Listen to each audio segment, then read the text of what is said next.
Daniel John Hannan is a British politician, journalist, and author who is a member of the European Parliament, representing South East England for the Conservative Party. He is also the Secretary-General of the Alliance of European Conservatives and Reformists, and is an advocate of localism and a Eurosceptic. After stints as a speechwriter for Michael Howard and William Hague, Hannan was elected to the European Parliament at the 1999 election. He led the campaign to withdraw the Conservative Party from the EPA-ED, and was expelled from the group in 2008. Hannan joined the European Conservatives and Reformists with his Conservative colleagues when it was formed in 2009 and became Secretary-General of its sister Europarty, the AECR. He currently serves on the Committee on Constitutional Affairs and the delegation to the AECR-EU Joint Parliamentary Assembly. He is also president of the Young Britons Foundation and a patron of Reading University Conservative Association. Hannan advocates localism, and he has written several books arguing for democratic reform. He is a Eurosceptic and is strongly critical of European integration. Besides politics, Hannan is a journalist. He has written Newspaper Leaders, a blog for the Daily Telegraph, and currently writes for the online news website and aggregator CapX, and has published several books. Born in Peru, Hannan speaks Spanish and French fluently. He occasionally delivers speeches to the European Parliament in Spanish and French. Early life. Upbringing. Hannan was born on his parents' farm near Lima, Peru. His mother is Scottish. Hannan's father served in Italy during the Second World War with the North Irish Horse. Hannan has indicated that his father's Irish Catholic origins made him more sensitive to issues related to Northern Ireland and the Troubles. Growing up, he made regular trips to the family's cotton farm in Santa Cruz, Bolivia. After spending his childhood in Peru, Hannan was educated at Winchester House School, Marlborough College and Orrell College, Oxford, where he studied modern history. He speaks English, French and Spanish. Early political career. Hannan was president of the Oxford University Conservative Association in 1992. When standing in OUCA's committee elections for Michaelmas 1991, his strongly Eurosceptic views prompted accusations of xenophobia in the Oxford student paper Sharewell, prompting Hannan to threaten them with legal action. He also served as national vice-chairman of Conservative Students from 1992 Euro3, and then chairman of Conservative Graduates from 1994. He had earlier established the Oxford Campaign for an Independent Britain, and on September 12, 1992 led a members' protest at a European financial summit held in Bath, which was widely televised and, he has since light-heartedly claimed, led to the withdrawal of the pound sterling from the European exchange rate mechanism a few days later. Through the CIB he became involved with the Bruges Group, and after he graduated he became, in 1994, director of a Eurosceptic political think tank, the European Research Group. In 1996 he was hired by the Daily Telegraph as a leader writer, and has since contributed to The Spectator and many other newspapers and magazines around the world. In 1997 he became an advisor and speechwriter to Michael Howard, then Shadow Foreign Secretary, and in 1998 he was given a place on the Conservative candidates list for the following year's European Parliament election. He later became a speechwriter for party leader William Hague. In 1999 he stood down from his posts at the European Research Group and Conservative Graduates. Member of the European Parliament, Hannan was first elected to the European Parliament in 1999. A year after his first election, Hannan courted controversy when he appeared to be using the Conservative Party's central office as headquarters for a campaign to persuade Danish voters to block the introduction of the European single currency. However, he was able to show that the campaign was actually being run from his Westminster flat. In his first term, he served on the Committee on Fisheries and the Delegation for Relations with Afghanistan. He was re-elected at the top of his party's list for the South East England constituency in 2004. Hannan led the campaign to withdraw the Conservatives from the European People's Party European Democrats group in the European Parliament and form a new anti-federalist group. Hannan welcomed David Cameron's promise during Cameron's successful 2005 leadership campaign to withdraw, even promising to leave the EPA-ED unilaterally if the party didn't. In April 2008, Daniel Hannan was elected to the top position of the Conservative list for the 2009 European elections in the constituency of South East England, and in June 2009 he was re-elected to the European Parliament. In April 2009, he criticised an EC directive that would end the exemption in British law for religious groups to discriminate on grounds on conscience. Campaign against the Lisbon Treaty. Hannan opposed ratification of the Lisbon Treaty in the European Parliament and was one of several MEPs who took part in a demonstration in the chamber after Parliament voted to endorse the treaty. He has continued to speak against the treaty, and in the manner of Cato the Elder's famous call, Cartaro delenda est, he ended every speech, whatever its subject, with a call for the Lisbon Treaty to be put to a referendum, Pactio o Licipiensis and Senda est. Expulsion from the EPPED. Attempts by several MEPs to disrupt the work of the Parliament resulted in a majority of members endorsing a rule change which gave the Speaker-President the discretion to limit the use of filibustering procedures if he is convinced that these are manifestly intended to cause, and will result in, a prolonged and serious obstruction of the procedures of the House or the rights of other members. In the parliamentary session just before the new rule was to be presented by the President of the European Parliament Hans-Gert Paaper, Hannan criticised what he termed a deviation from the rule of law. He continued speaking after his allocated time had ended by quoting Edmund Burke, but was interrupted mid-quote and had his microphone cut off by Luigi Cosilavo, one of the 14 vice-presidents. He then responded by dumbing, without vocal amplification, what he claimed were Parliament's deviations from its own rules. An absolute majority is not the same as the rule of law. I accept that there is a minority in this House in favour of a referendum. That there is a minority in this House against the ratification of the Lisbon Treaty. But this House must nonetheless follow its own rule books. And by popular acclamation to discard the rules under which we operate is indeed an act of arbitrary and despotic rule. It is only my regard for you, Mr. Chairman, and my personal affection for you that prevents me from likening it to the Ermächtigungsgesetz of 1933, which was also voted through by a parliamentary majority. Paaper is a German national and a member of the same political group as Hannan. Hannan's remarks were attacked by other MEPs from the EPP-ED. The head of EPP-ED, Joseph Daul, responded by initiating proceedings to expel Hannan immediately from their group. Hannan left the EPP-ED on February 20, 2008. He sat, for the remainder of the 5-year term as a non-inscrit. Following his 2009 re-election, he sits with the new Eurosceptic European Conservatives and Reformists along with his Conservative Party colleagues. The devalued Prime Minister YouTube hit Hannan came to prominence after making a speech in the European Parliament criticising Gordon Brown. On March 24, 2009, after Gordon Brown had given a short speech to the European Parliament in Strasbourg in advance of the G20 London summit, Hannan followed up by delivering a 3-minute speech strongly criticising the response by Gordon Brown to the global financial crisis.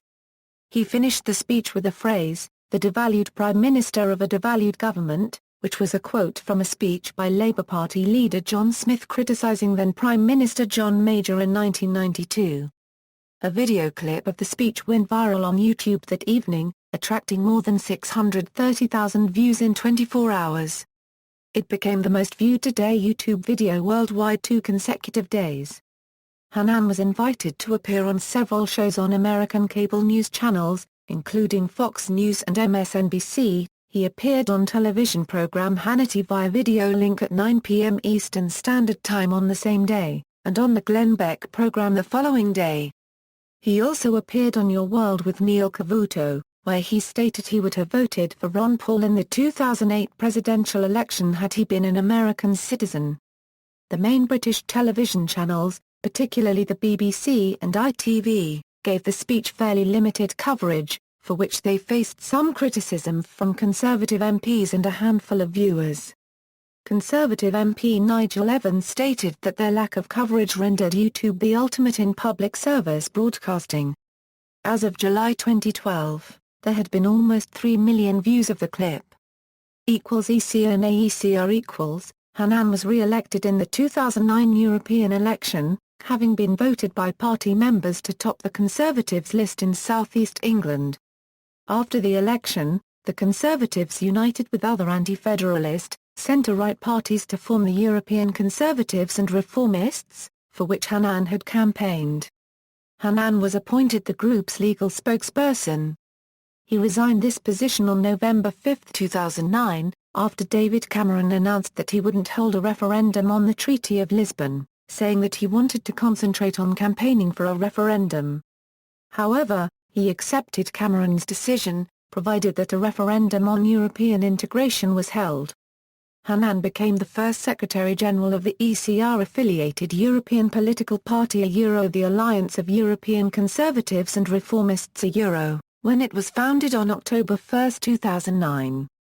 He criticized a ban on blood donation by people who had visited the United States less than 1 month previously, a measure instituted due to the risk posed by West Nile fever following the 2003 U.S. epidemic. At the 2014 European Parliament elections, Hannan was again re-elected representing the southeast of England. Political positions. Localism. Hannan is an advocate of localism. He believes that local government independence is impossible without giving local government self-financing. To that end, he supports replacing value-added tax with a local sales tax, set by local councils. Electoral reform. Hannan argues in his writings and in the media for ballot initiatives, a power of recall, fixed-term parliaments, local and national referendums, open primaries and the abolition of party lists. He is also an advocate of single transferable vote as a replacement for the UK's first-past-the-post system of voting. Economic policy. Hannan wrote in March 2011 criticising anti-austerity protesters, stating that they have decided to indulge their penchant for empty, futile, self-righteous indignation. He remarked, after no cuts. The march's favourite slogan was fairness. All right, then. How about being fair to our children, whom we have freighted with a debt unprecedented in peacetime? Foreign policy. Hannan has a deep admiration of the United States, and describes himself as an Atlanticist with inherently positive views of the United States as well as other nations of the Anglosphere. Hannan supports the British efforts in the Afghanistan war after the September 11 attacks, pointing out that more British subjects died in the Twin Towers than in any terrorist atrocity in our history more than at Lockerbie or Amman. He also supports a timetable for set military withdrawal from the country. He wrote in June 2010, "There comes a point when our presence is doing more harm than good, serving to destabilize Pakistan rather than destabilize Afghanistan. We are reaching that point now." He opposed the 2003 invasion of Iraq undertaken during the premiership of Tony Blair. He was one of few British politicians who opposed British intervention in Libya. He endorsed then-Democratic candidate Barack Obama for president on October 18, 2008. He stated that a McCain presidency would mean an imperial overstretch, particularly arguing that the U.S. should have been preparing to leave Iraq immediately. He labeled Obama's opponents as symbolic of big federal budgets, protectionism, crony capitalism and, for that matter, the socialization of failing banks. On June 14, 2010, Hannan took back his endorsement, which he called his single most unpopular post in his blogging career. He argued, "Any American reader who wants to know where Obamification will lead should spend a week with me in the European Parliament. I'm working in your future and, believe me, you won't like it." He also accused the Obama administration of straining the special relationship between the US and the UK, particularly over the Falkland Islands. Social policy. Hannan is opposed to the concept of victimless crimes, and he favors drug decriminalization. "I'd start with cannabis, and if that worked I wouldn't in principle be against decriminalizing heroin." Healthcare. In April 2009, he criticized claims that the National Health Service was the greatest British invention, saying that it is clearly eclipsed by the inventions of parliamentary democracy, penicillin, and common law, the discovery of DNA, or the abolition of slavery. He said that the NHS has left Britain with low survival rates for cancers and strokes, a high risk of becoming more ill in hospital, and with constant waiting lists. He remarked on American television at a time when the Patient Protection and Affordable Care Act was being debated that he wouldn't wish it, the NHS, on anyone.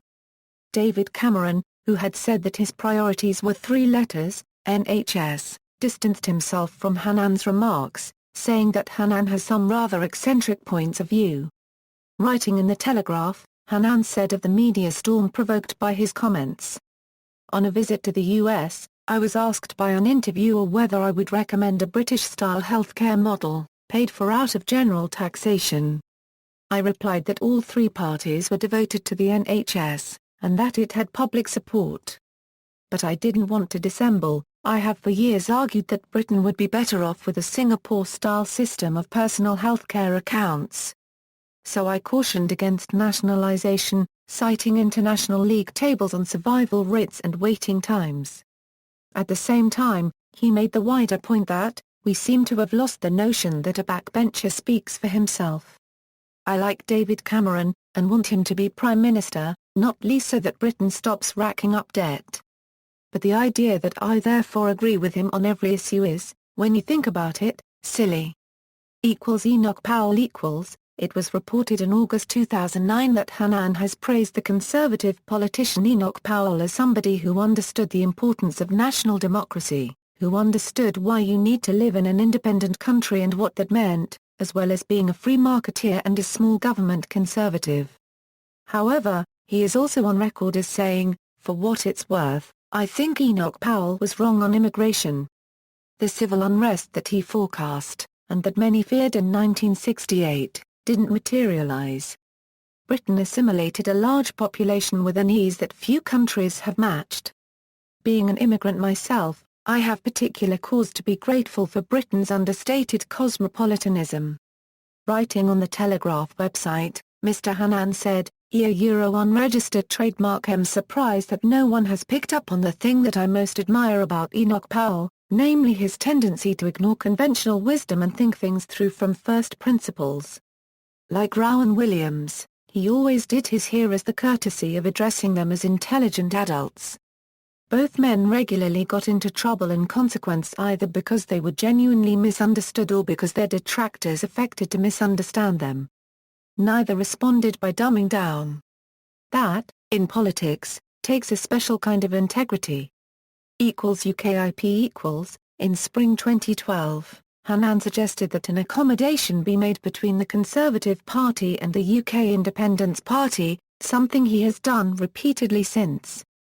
In November 2014, Conservative MEP Sajjad Karim published a comment piece in The Guardian criticising Hannan's outspoken criticism of the EU and Conservative Party leadership and saying that Hannan seemed to be more aligned to UKIP messaging than the more nuanced position mainstream parties have taken on the EU. At the same time, Tory MP Mark Pritchard wrote on Twitter, if Daniel Hannan wants to go to UKIP he should just go, rather than damaging the re-election prospects of Conservative MPs in marginal seats. Journalism and other work. Hannan has been a leader writer for the Daily Telegraph since 1996. He has also written for various other newspapers, including the Wall Street Journal, the German Daily Die Welt, the Swiss weekly Weltwoche, the Sunday Telegraph, the Catholic Herald, Freedom Today, the Brussels Journal and The Spectator. He was the co-founder of a Direct Democracy group and co-author, along with 27 Conservative MPs elected in 2005, of Direct Democracy, an agenda for a new model party, which proposes the wholesale devolution of power and the direct election of decision-makers. These ideas were developed further in a series of 6 pamphlets, the Localist Papers, serialized in the Daily Telegraph in 2007.